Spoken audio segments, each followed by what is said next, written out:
Durante siglos, el Imperio Romano fue el ejemplo supremo de poder, organización y prosperidad en el mundo antiguo. Antes de su caída, Roma alcanzó niveles de desarrollo que asombraron a sus contemporáneos y que, aún hoy, siguen siendo motivo de admiración.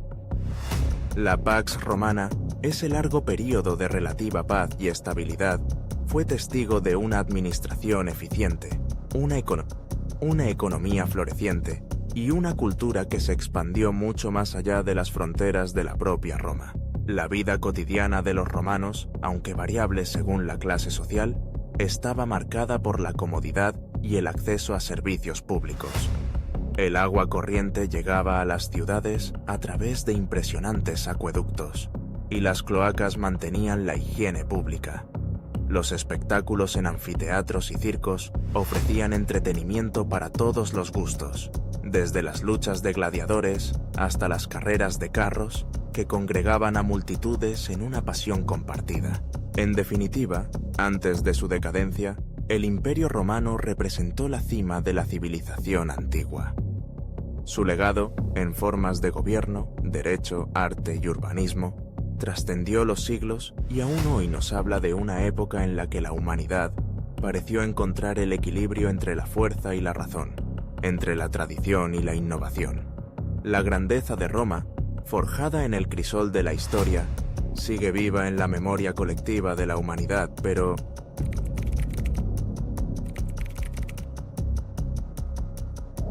durante siglos, la palabra bárbaro evocó imágenes de pueblos salvajes, guerreros indomables que acechaban las fronteras del Imperio Romano. Pero, ¿qué tan fuertes eran realmente estos pueblos antes de la caída de Roma? Para comprenderlo, debemos adentrarnos en la compleja historia de las tribus germánicas, visigodos, vándalos, hunos y otros grupos que, desde el norte y el este de Europa, observaron el esplendor romano desde la distancia, hasta que el destino los llevó a enfrentarse con uno de los imperios más poderosos de la antigüedad. Los llamados bárbaros, término con el que los romanos denominaban a quienes no compartían su lengua ni costumbres, no eran una masa homogénea de pueblos rudos y desorganizados. En realidad, muchas de estas tribus poseían una estructura social sorprendentemente compleja, tradiciones guerreras profundas y una adaptabilidad que con el tiempo resultó letal para Roma. Los godos, por ejemplo, habían migrado a lo largo de siglos desde las estepas del este hasta las fronteras del Danubio, formando alianzas, aprendiendo nuevas técnicas de combate y adaptando su armamento al contacto con otras culturas. Su habilidad para la guerra no era fruto del azar, sino el resultado de generaciones de enfrentamientos, pactos y traiciones. El poderío de los bárbaros residía primero en su movilidad. A diferencia de los ejércitos romanos, disciplinados y organizados en legiones, los pueblos germánicos y sus aliados podían desplazarse rápidamente, atacar por sorpresa y retirarse antes de enfrentar una respuesta coordinada. Sus caballeros, especialmente entre los hunos, eran maestros en el arte de la guerra a caballo, lanzando lluvias de flechas y devastando aldeas y fortalezas con una rapidez aterradora. Los hunos, bajo el mando de Atila, infundieron terror incluso en el corazón del imperio, avanzando como una tormenta imparable, saqueando y exigiendo tributos a ciudades enteras. Pero la fuerza de los bárbaros no se limitaba solo a la violencia. Muchos de estos pueblos aprendieron de Roma, adoptando tácticas, armas y hasta leyes romanas en su vida cotidiana.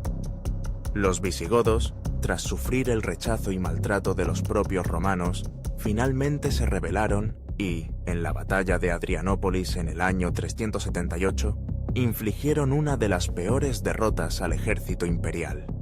Este evento marcó un antes y un después, pues demostró que los bárbaros no solo podían desafiar a Roma, sino también derrotarla en el campo de batalla. Otro aspecto fundamental era su capacidad para formar alianzas. Las tribus bárbaras no dudaron en unirse cuando la ocasión lo requería, y, aunque a menudo se enfrentaban entre sí, supieron coordinarse para asestar golpes decisivos al imperio. Los vándalos, por ejemplo, cruzaron desde Germania hasta Hispania y luego el norte de África, donde fundaron un reino propio y, en un acto audaz, saquearon la mismísima ciudad de Roma en el año 455. La fortaleza de los bárbaros también se encontraba en su resiliencia cultural. Resistieron siglos de presión romana, adaptándose sin perder su identidad. Incluso cuando se asentaron en tierras conquistadas, muchas veces conservaron sus costumbres, su lengua y su religión, fusionándolas con elementos romanos para crear nuevas formas de vida. Así, tras la caída de Roma, surgieron los reinos germánicos que darían forma a la Europa medieval. Así que, hicieron lo siguiente.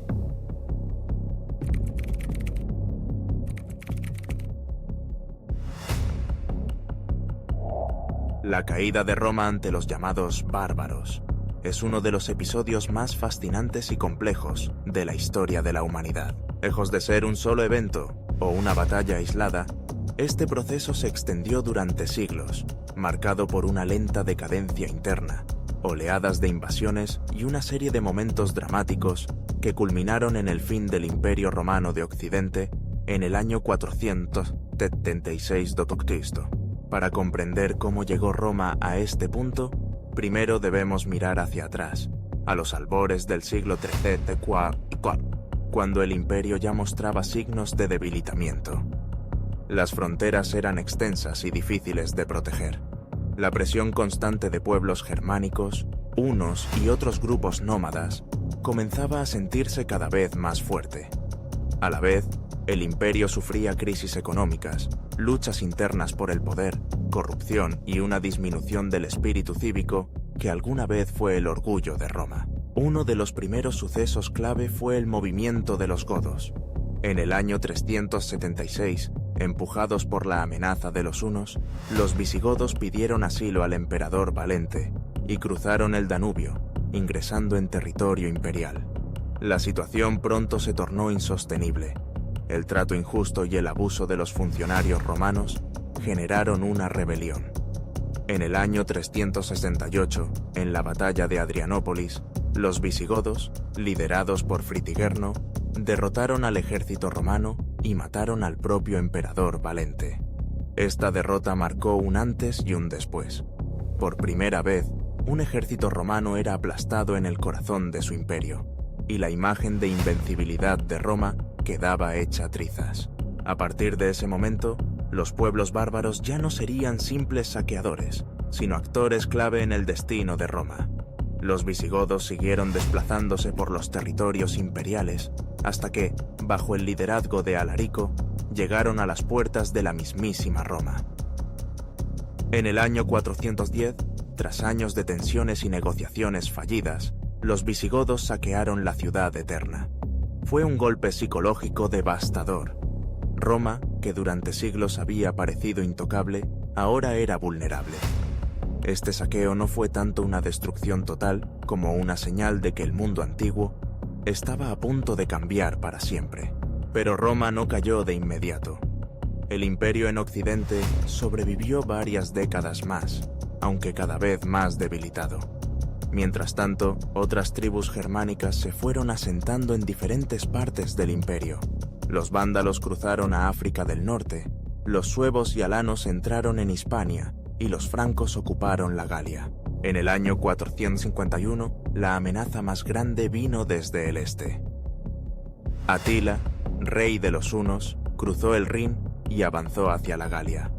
Fue entonces cuando se libró la batalla de los Campos Cataláunicos, una de las confrontaciones más épicas de la época. En esta batalla, una coalición de romanos comandados por el general Flavio Aecio, junto a visigodos, alanos y otras tribus, se enfrentó a los hunos. La lucha fue feroz y, aunque no se logró una victoria decisiva, Atila fue finalmente obligado a retirarse. Esta batalla retrasó momentáneamente el colapso final, pero no detuvo la marea. Solo 3 años después, en el 455, los vándalos, liderados por Genserico, cruzaron el Mediterráneo y saquearon Roma de nuevo. El saqueo vandálico fue más sistemático y destructivo que el de los visigodos, y la palabra vandalismo ha quedado asociada para siempre con este episodio. Roma, una vez más, fue incapaz de defenderse. A medida que avanzaba el siglo V, el poder de los emperadores romanos se volvía cada vez más nominal. Los verdaderos dueños del destino de Italia eran los jefes militares bárbaros, que muchas veces ostentaban títulos oficiales dentro del imperio. Uno de los más destacados fue Ricimero, un general de origen germano que manejó los hilos del poder tras el trono, colocando y depurando emperadores a su antojo. El golpe final llegó en el año 476. Un jefe germano, Odoacro, al frente de tropas compuestas en su mayoría por mercenarios bárbaros, depuso al último emperador romano de Occidente, Rómulo Augustulo. El joven emperador fue enviado al exilio y Odoacro se proclamó rey de Italia. No hubo una gran batalla, ni una destrucción total de la ciudad de Roma en ese momento. Fue más bien la constatación de que ya no quedaba un poder romano real en Occidente. El Senado romano, que aún existía como una sombra de su antiguo esplendor, envió las insignias imperiales a Constantinopla, reconociendo al emperador de Oriente como la única autoridad legítima. Sin embargo, hablar de la caída de Roma es simplificar un proceso mucho más largo y complejo. El Imperio Romano de Oriente, conocido como Bizancio, sobrevivió casi 1000 años más, hasta la caída de Constantinopla en 1453. En Occidente, los reinos germánicos que surgieron tras la desaparición del imperio se consideraron a sí mismos herederos de Roma. Muchos de sus reyes adoptaron títulos y símbolos romanos, buscaban el reconocimiento del emperador oriental y mantuvieron el uso del latín. Las causas de la caída de Roma son múltiples y debatidas hasta hoy. Algunos historiadores destacan la presión militar de los pueblos bárbaros. Otros señalan la decadencia interna, la corrupción, la crisis económica, la pérdida de valores cívicos, la sobreextensión de las fronteras y el peso de la burocracia. Probablemente fue una combinación de todos estos factores lo que llevó al colapso. El legado de la caída de Roma es inmenso. Con el fin del imperio en Occidente, Europa entró en una etapa conocida como la Edad Media, marcada por la fragmentación política, la disminución del comercio, la ruralización y, sin embargo, también el surgimiento de nuevas culturas y reinos que sentaron las bases de la Europa moderna. Las ruinas de Roma permanecieron como testigos silenciosos de una grandeza pasada, inspirando a generaciones futuras a soñar con restaurar su gloria. Así, la caída de Roma no fue solo la destrucción de una ciudad o la derrota de un ejército, sino el final de una era y el comienzo de otra, llena de desafíos, pero también de oportunidades para el renacimiento y la transformación.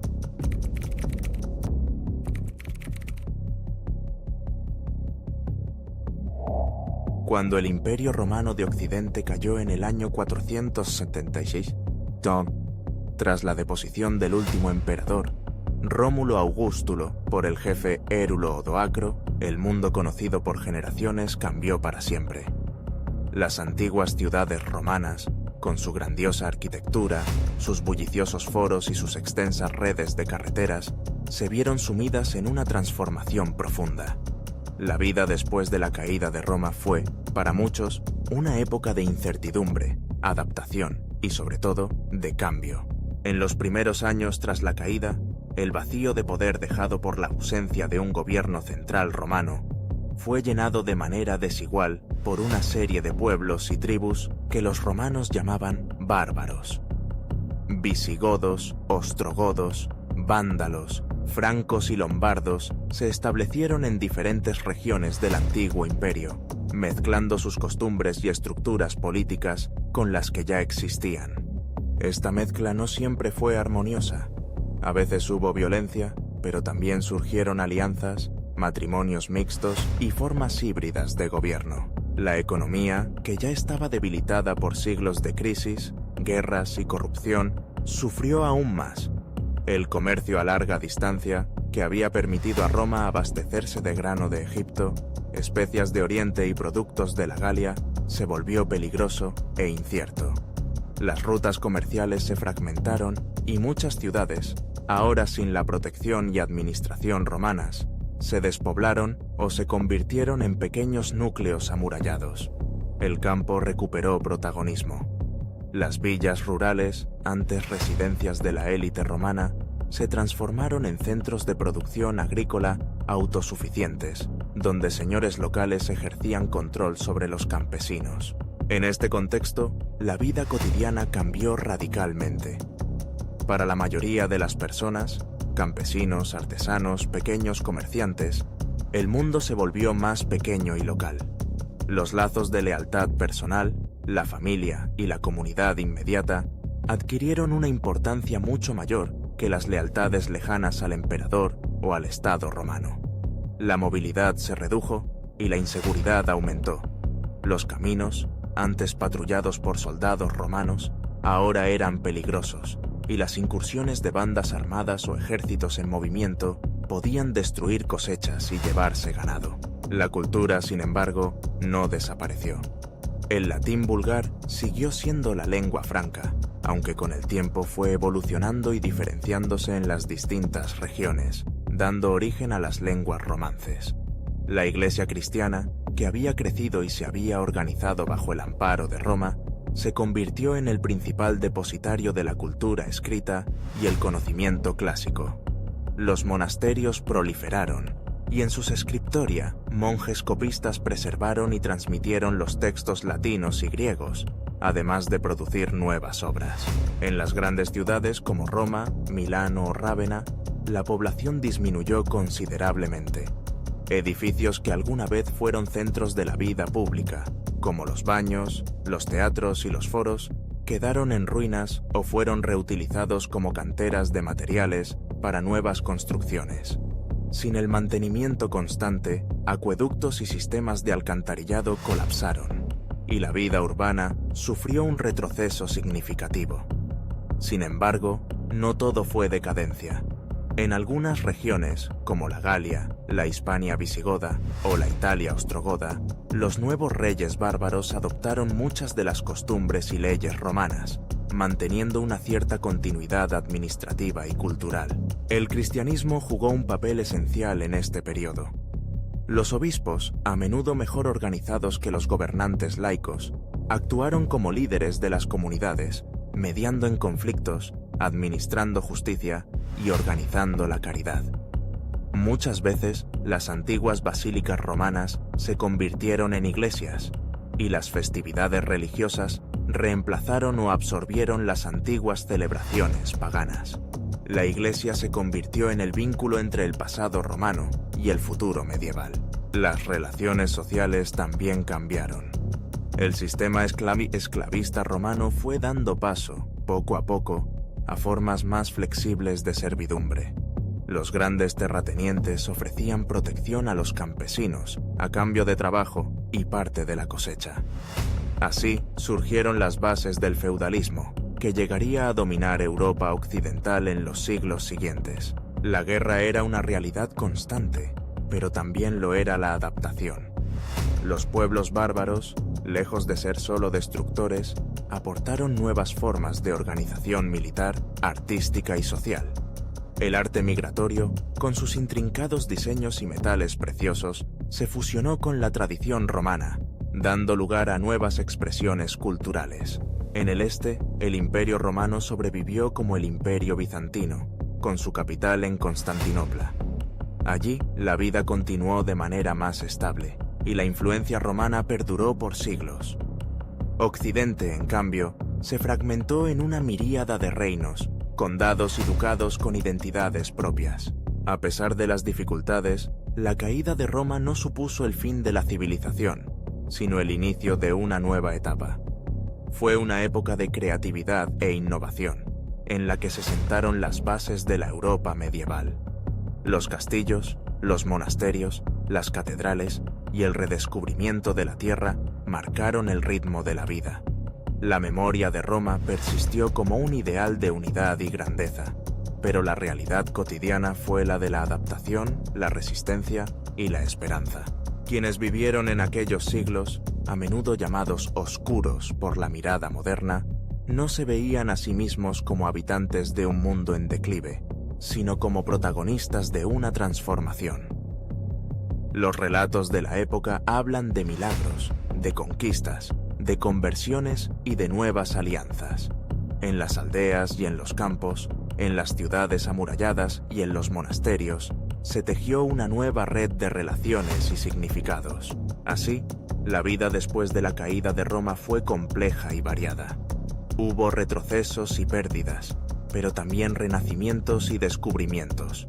La Europa que emergió de las ruinas de Roma sería, en muchos aspectos, diferente, pero también heredera de ese pasado imperial. Entre el humo de las invasiones y la esperanza de los nuevos comienzos, los hombres y mujeres de la época forjaron un mundo nuevo, en el que la memoria de Roma viviría por mucho tiempo como un faro y una inspiración.